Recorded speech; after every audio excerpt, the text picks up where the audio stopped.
క్రీస్తుతో కూడా మహిమ పొందుటకు ఆయనతో శ్రమపడిన ఎడల క్రీస్తుతోడి వారసులం. క్రీస్తుతో మహిమ పొందాలి అంటే ఆయనతో శ్రమపడాలి, అప్పుడు వారసులము అవుతాం.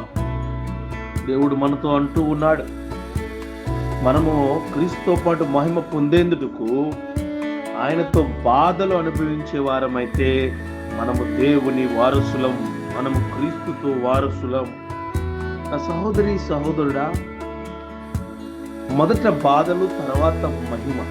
ఇదే దేవుడి తన కుమారుడైన యేసును నడిపించిన మార్గం. తన పిల్లలను కూడా ఆయన ఇప్పుడు నడిపించే మార్గము ఇదే. క్రీస్తుతో కూడా బాధలు అనుభవించడం అంటే క్రీస్తు విశ్వాసి అయినా కాకపోయినా ప్రతి ఒక్కరికి వచ్చే కష్టాలు, బాధలు, వేదనలు భరించడం కాదండోయ్. మనము క్రీస్తుకు చెందిన వారమన్న కారణాన్ని బట్టే బాధలు అనుభవించడం అన్నమాట.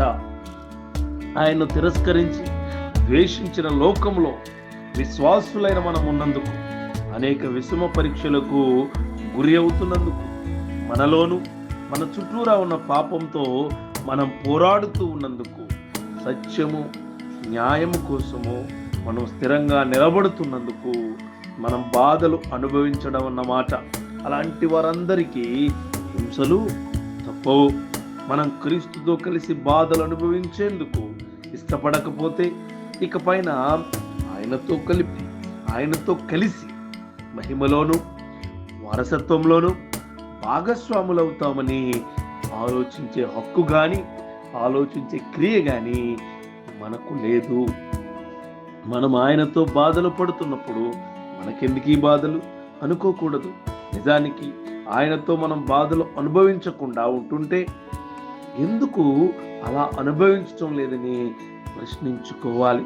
నా సహోదరి సహోదరుడా, ఆ బాధలు అనుభవించి తన మహిమలో ప్రవేశించడం క్రీస్తుకు తప్పనిసరి కదా.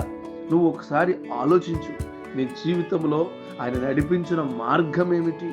ఆయన నడిపించిన మార్గం ఎలాంటిదంటే ఆయన మనకు శాంతి ఉండాలని, ఆయన మనకు ఈ లోకంలో బాధ ఉంటుంది అయినా ధైర్యంగా ఉండాలని చెబుతున్నాడు. అని అంటాడు, ఈ లోకాన్ని నేను జయించి ఉన్నాను, ఈ లోకాన్ని నేను జయించి ఉన్నాను. నా సహోదరి సహోదరుడా, ధైర్యంగా ఉండండి. దేవుడు మనకు ప్రోత్సాహము, నిబ్బరము, ధైర్యము ఇస్తాడు. బాధల మధ్యలో మనకు శాంతి ఉంటుందంట.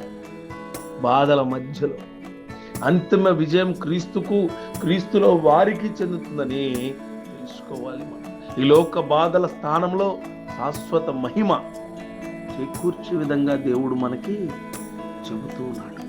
సహోదరి సహోదరుడు, దేవుడితో ఉండడం, దేవుడితో అంటే శిష్య జీవితం తేలికగా సుఖభోగాలతో సౌఖ్యంతో నిండిన జీవితం కాదని దేవుడు క్లియర్గా చెప్తున్నాడు. ఇతరుల కంటే ఆయన వారసులకి ఎక్కువ కష్టాలు వస్తాయి, ఎక్కువ బాధలు వస్తాయి, ఎక్కువ ఇబ్బందులు వస్తాయి, ఎక్కువ కన్నీళ్ళు వస్తాయి. విశ్వాసపాత్రులైన ఆయన సేవకులు కూడా ఆయన నేర్పిన ఈ సత్యాన్ని ఈ రోజుల్లో